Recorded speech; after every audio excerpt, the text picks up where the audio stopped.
Acaben de veure l'alegria de la comissió de Cremor en conèixer la seva gallata com a guanyadora. La número 18 ha sigut la més votada, per tant, la guanyadora del concurs a Castelló. Per a ells ha sigut una nit molt llarga. En directe, al peu de la gallata, està Lluís Puig. Lluís, molt bon dia. Sembla que seran les millors festes de la Madalena per a aquesta comissió.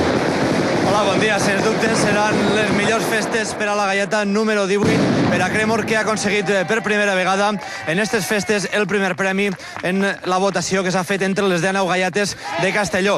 Com veuen, no s'han gitat, han aguantat de festa tota la nit per tal d'estar també este matí amb nosaltres. Un clar en la nit és el lema d'esta gallata que s'ha emportat la votació de la resta de les gallates de la ciutat. 95 punts va ser el moment en el que se va sentir que eren la guanyadora. A banda, també han rebut el primer premi d'il·luminació d'esta casa, Radio-Televisió Valenciana. A nit, la festa va començar passades les 11 i s'ha estès tota la nit. De fet, com veuen, encara ho estan celebrant.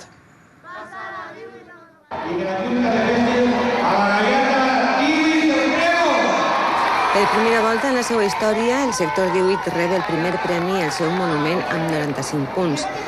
Des del primer moment es posava al capdavant de les puntuacions, seguida de molt a prop per la comissió de Sequiol, que finalment obtingué el segon premi. El tercer va ser per a la gallata del Toll.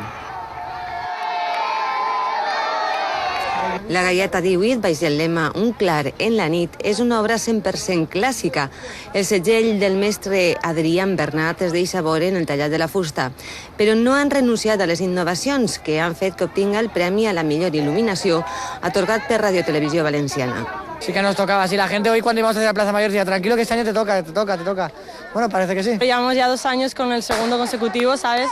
El año pasado quedamos empate y este ya tocaba. Ya era hora.